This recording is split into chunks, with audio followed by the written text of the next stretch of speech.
Hello everyone, I'm Richard Boyd from Energetics Institute and welcome back to Surviving the Lockdown.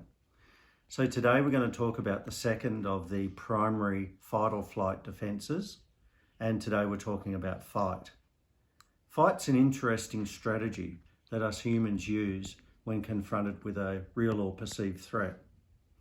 The fight strategy comes from an underlying anxiety that propels the person to go towards the perceived threat and deal with it through aggressive tendencies or control or some other way which allows it to deal with the threat, resolve it, and come back to a safe, neutral stance.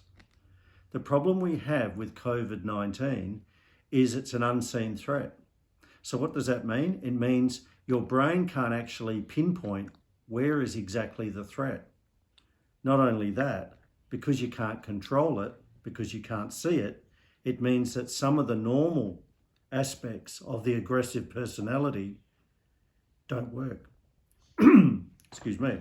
So one of the things to consider is that first comes the anxiety, and then there is a tendency or an impulse to move towards the threat.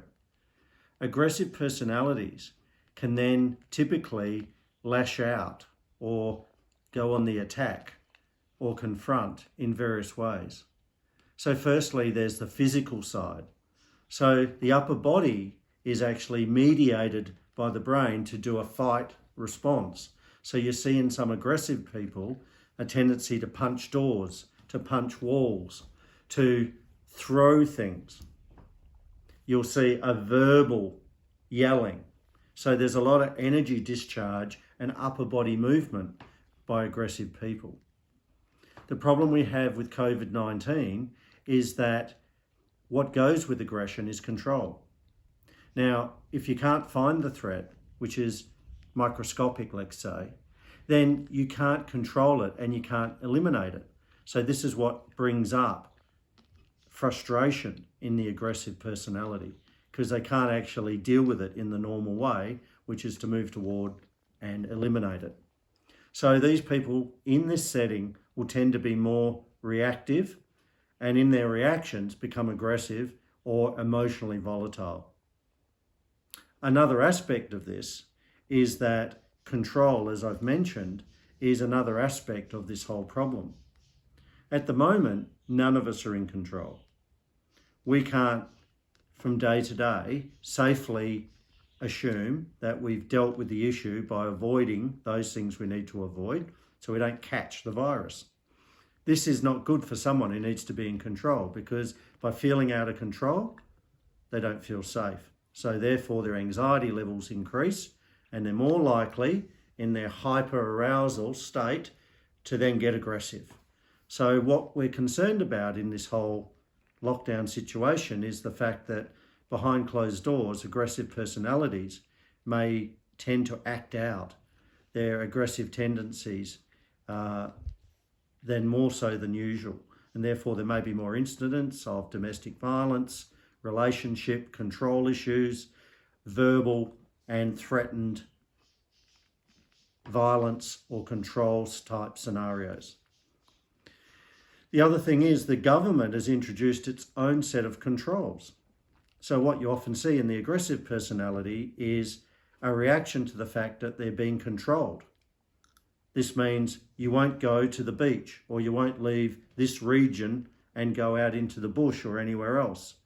This can cause the aggressive personality, who doesn't like being controlled, to react and become rebellious against authority and say, stuff them, I'm still going to the beach. Stuff them, I'm still going to Kalgoorlie, and I don't care what the government says. So I'm going to do it my way. So this is another element, is that we're in a lockdown situation where we're tightly controlled, and by nature, controlling personalities don't like being controlled. Control is like the mental dissipation of aggressive energy through the intellect. So a controlling person by nature tends to be an aggressive person. Whether it's active aggressive or passive aggressive, it's still an aggressive orientation towards life, people and the threat. So What you want to do in this setting is, if you're aggressive yourself, get out and run off energy out of the body. The building anxiety within your body is best taken out through doing some physical exercise. So chopping wood if you have a wood pile, walking, running. If need be, if you still go in the water, stick your head under the water and yell, because that way you dissipate the yelling without it attracting any social attention that you may feel embarrassed about. So there's a whole lot of ways that you can get out the energy. Please be aware, if you're in a family or relationship dynamic with an aggressive, controlling personality, try not to become controlling of them, because it may become a trigger for them to act out their aggression, which is bottled up. So imagine the scenario or the situation of a bee buzzing around in a bottle with the cap on. It's getting aggressive, it's getting anxious because it can't find its way out. What these people have to do themselves is take the lid off, let the bee fly out, which is the anger. What you don't want to do is be triggering these people, because at the moment, many of them struggle to have a plan B in their psychological repertoire. So what do we mean by that? Controlling aggressive people often have a linear defense, a single defense, and there's not a plan B behind it that they typically fall back to. So what happens instead is they fall back into anxiety, which isn't good, because that is reactive and then throws them back into aggression. The other circumstance, the other coping mechanism they may use is self-soothing. What's happening here is they're self-soothing the underlying anxiety. So that may be with alcohol or drugs, but that then may bring its own set of issues where people on these substances may find that they lose their boundaries and they lose their impulse regulation and control. So they may be then more likely to become reactive when they're under the influence. So just being around these people is give them space. Try not to exert too much control on them, because that is what they resist, that is what they are reactive to. And get them to try and run energy out of the body through the physical nature of themselves, physical activity where possible, and let them try and discharge the building energy. Also, exhale.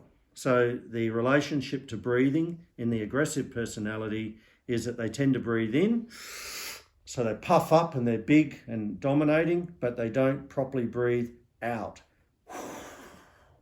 So anyone out there who identifies with being aggressive, learn to breathe fully out, a full exhale of the energy, because that also takes the building pressure out of the system.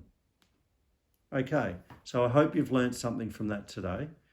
Tomorrow we will look at the freeze defense and what implications that has in surviving the lockdown. So I'll talk to you tomorrow. Bye for now.